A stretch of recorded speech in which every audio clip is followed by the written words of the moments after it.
On today's installment of Big Al's Garage, we score some extra points.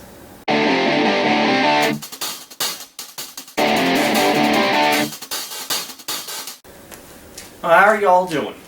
On today's installment of Big Al's Garage, we're back with the 65 Corvair, and we are going to be changing out distributor points, also called contact breaker points.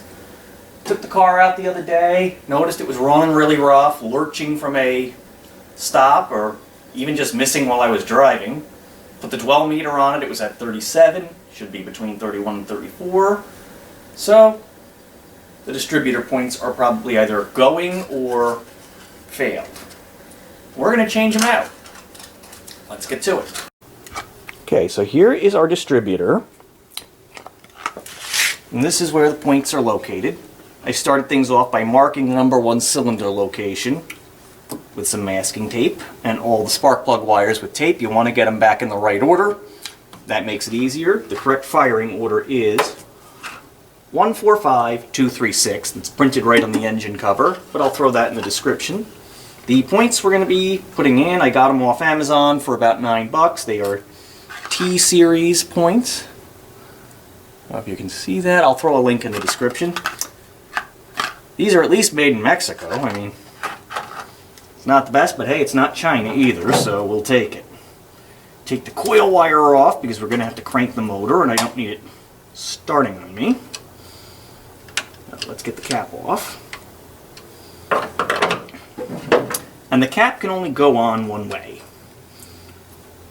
so that makes things a little bit easier. All you're really going to need for this is a screwdriver, 3/4 inch wrench to crank the motor over, should you need to, and this guy, a feeler gauge, or if you want to be politically incorrect, a feeler up gauge. Not quite there yet.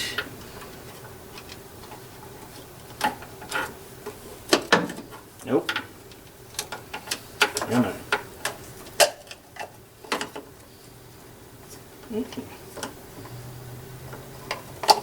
Yeah, just disconnect the wires, it's easiest.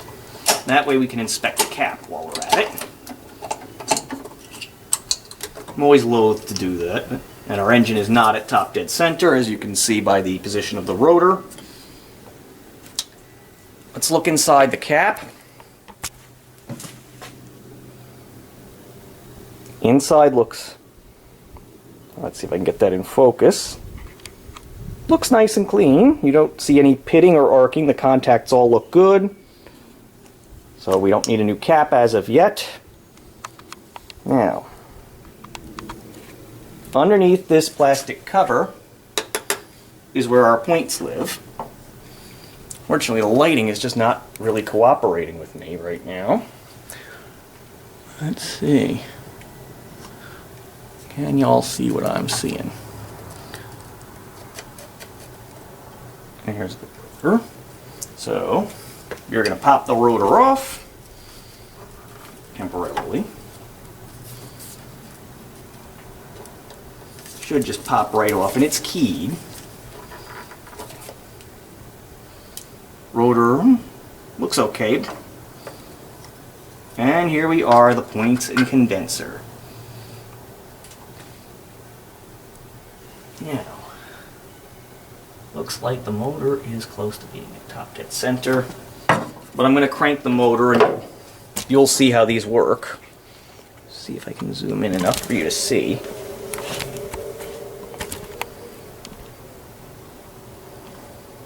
There you are. You have that rubbing block right here in the middle that pushes on these points and opens and closes them.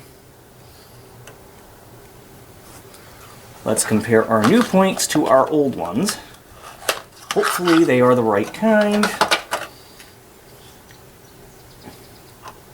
Yeah, those ought to work.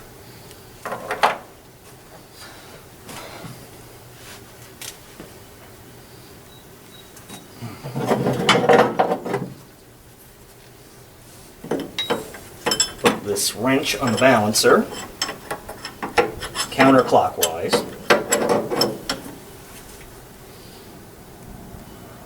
I hate to do it, they are already open.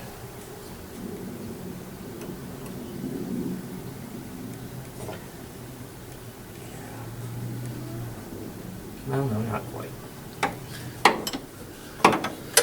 I hate doing this, but it's got to be done.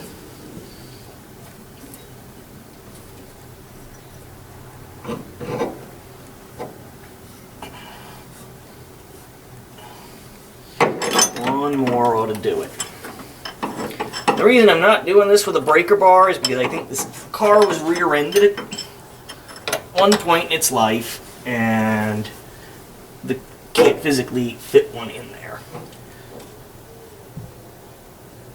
Okay, here we are.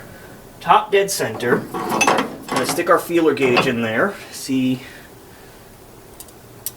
be 0.16. I can't even get the thing in there. Let's take these points out.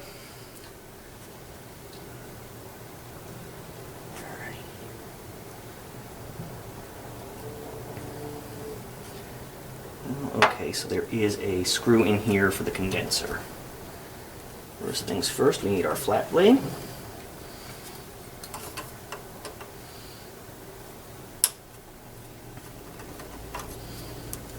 Should have gotten my dish for this. In fact, that's a great idea. I'm going to go do that now while I'm thinking about it, before I lose anything.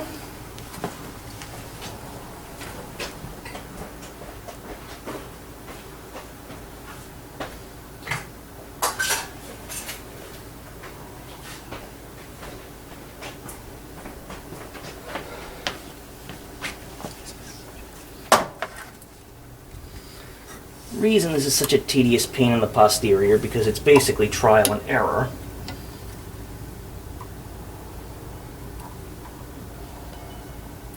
These wires need to come out of the points. I think they're screwed in. There's one. There's two.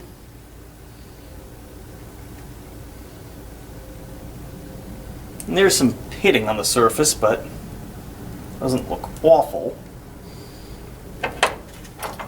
New ones have a screw for that purpose.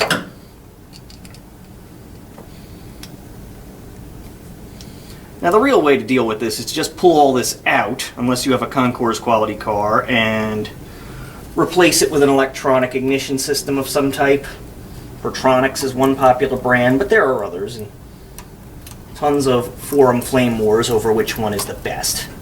I have no desire to go wading into that controversy right now, so we're just going to stick with this. Tighten that down. Now,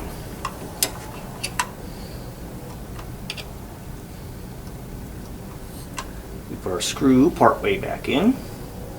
We don't want to tighten it all the way down because we want to be able to adjust.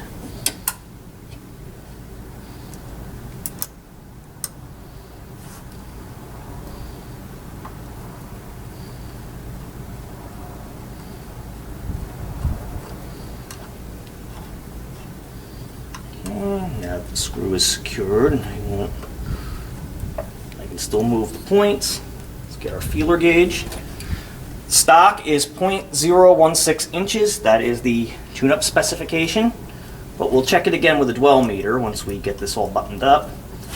This is a lot of trial and error, unfortunately. Emphasis on the error sometimes. Okay. Our points are in, gapped with the feeler gauge. This cap goes back on.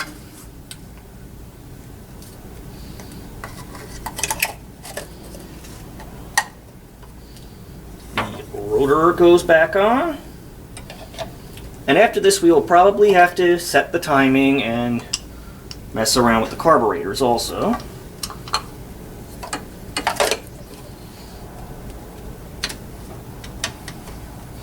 Let's hope this is just all there is to it.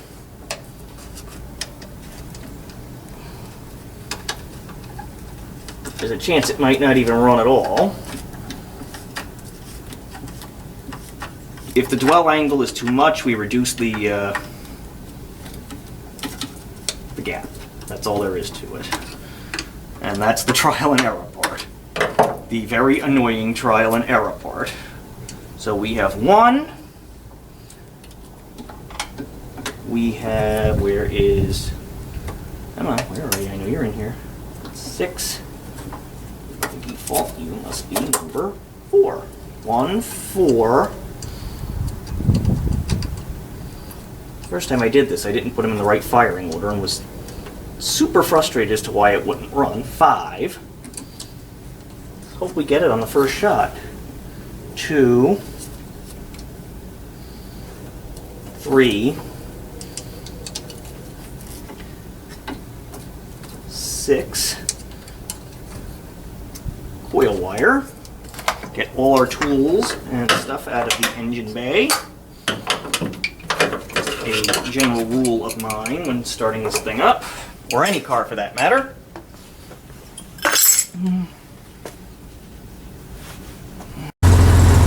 Okay, our new points are in. Motor is running. I've got the dwell meter hooked up. Proper way to hook up a dwell meter.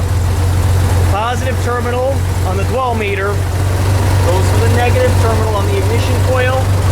Negative coil just goes on the ground. We are sitting right about 26 degrees of dwell. So we're under where we should be. Okay. So we need to go back in there and fix things.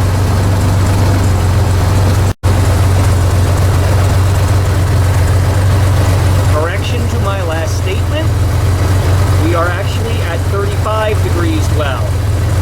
Well, still means we need to readjust things. I was looking at the 8-cylinder line. We should be looking at the 6-cylinder, which is on top.